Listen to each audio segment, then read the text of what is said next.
Այլ հայացք Հայաստան-Թուրքիա հարաբերություններին։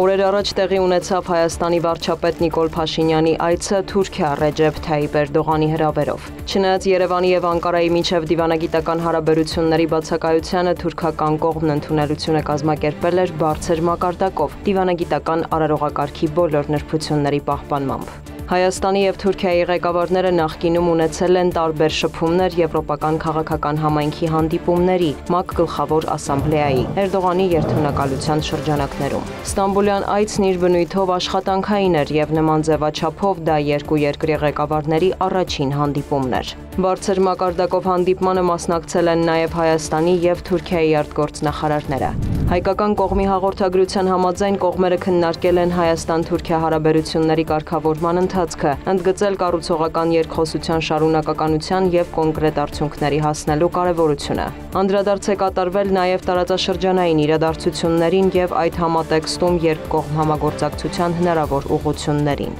Հայկական կողմն ընդգծել է իր հավատարմությունը տարածաշրջանում խաղաղության եւ կայունության ապահովման գործընթացին եւ շեշտել հարևանների հետ հարաբերությունների կարգավորման քաղաքականության շարունակականությանն իր հանձնառությունը։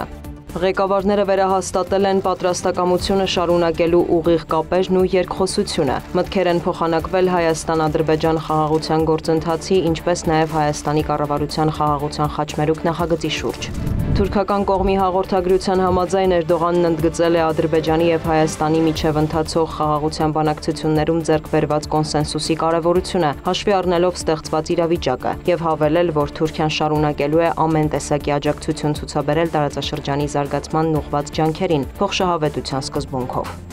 Հայաստանի եւ Թուրքիայի ղեկավարների հանդիպումը փաստացի դեռ 2022 թվականին առանց նախապայմանների մեկնարկած երկխոսության զարգացման տրամաբանական հանգրվաններից է, որը նոր իմպուլս կարող է հաղորդել այդ գործընթացին։ Հաշվի առնելով երկու երկրի միջև հարաբերությունների բարդությունը, Անկարայի եւ Բաքվի միջև սերտ կապերը, ոչ իրատեսական էր ակնկալել, թե Ստամբուլյան հանդիպման շրջանակում շոշափելի ճեղքում կարձանագրվի։ Հայաստանի եւ Ադրբեջանի միջև տարաբնույթ խնդիրների մասին տարիներ շարունակ թուրքական կողմը պատկերացում է կազմել հիմնվելով բացառապես ադրբեջանական կողմի մոտեցումների եւ մեկնաբանությունների վրա։ Հայկական կողմի խնդիրն է հնարավորինս ընկալելի ձևով հարևան երկրին ներկայացնել սեփական մոտեցումներն ու դիրքորոշումները։ Այս հարցում ի դեպ կան որոշակի դրական տեղաշարժեր։ Օրինակ Հայաստան-Ադրբեջան խաղաղության համաձայնագրի հետ կապված նախկինում Անկարայից հիմնականում հնչում էին կոչեր ուղղված միայն Երևանին։ Թուրքական ղեկավարության վերջին հայտարարություններում նման կոչերը հասցեագրված են ոչ միայն Երևանին, այլև Բաքվին, ինչը վկայում է, որ հայկական կողմի ապակառուցողականության մասին ադրբեջանական կողմի թեզերն այլևս չեն աշխատում։ Ուշագրավ է նաև այն, որ տարածաշրջանային հաղորդակցությունների ապաշրջափակման թեմայով Թուրքիայի բարձր ղեկավարությունը վերջին շրջանում սկսել է օգտագործել ճանապարհ կամ երթուղի եզրույթները եւ ոչ թե միջանցք տերմինը, ինչպես Բաքուն։ Առաջին հայացքից փոքր, սակայն կարևոր այս փոփոխությունները վկայում են այն մասին, որ ընթացիկ երկխոսությունն արդյունքներ է տալիս։ Այս ընթացքում Հայաստանը եւ Թուրքիան վերսկսել են երկկողմ չվերթները, իրականացվում են օդային բեռնափոխադրումներ։ Հայաստանը Թուրքիայի տարածքով ցամաքային եղանակով Սիրիա է ուղարկել մարդասիրական օգնություն։ Երկու երկրները կապող Անիի պատմական կամրջի վերականգնման ուղղությամբ մասնագիտական խմբերն աշխատանքներ են իրականացնում։ Կան նաև մի շարք պայմանավորվածություններ, որոնք դեռևս կյանքի չեն կոչվել։ Խոսքը երրորդ երկրների քաղաքացիների եւ դիվանագիտական անձնագրեր ունեցող անձանց համար Հայաստան-Թուրքիա ցամաքային սահմանի բացելուն, Ախուրիկ-Աքյաքա երկաթուղային սահմանային անցակետի վերագործարկման տեխնիկական գնահատմանը, դիվանագիտական ծառայողական անձնագրեր ունեցողների համար վիզայի ընթացակարգերը փոխադարձաբար եւ այլն։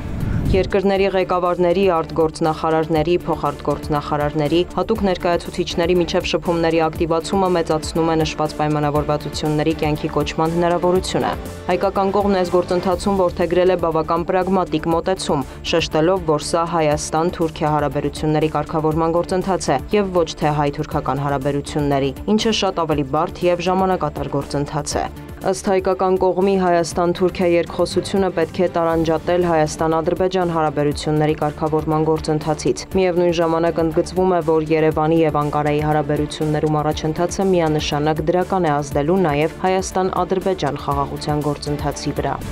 Եվս մեկ ուշագրավ հանգամանք է, որ Հայաստան-Թուրքիա երկխոսությունն ընթանում է առանց միջնորդների, երկկողմ ձևաչափով, ինչը նվազեցնում է երրորդ երկրների կողմից իրենց շահերն առաջ տանելու հնարավորությունը։ Հաշվի առնելով տարածաշրջանային բարդ իրողությունները, տարաբնույթ ճգնաժամերը, հայկական կողմի համար Թուրքիայի հետ հարաբերությունների կարգավորումը ստանում է ռազմավարական կարևորություն, անվտանգային ռիսկերի նվազեցման, շրջափակման հաղթահարման, դիվերսիֆիկացման հնարավորության և տնտեսական զարգացման իրական հնարավորությունների ստեղծման համար։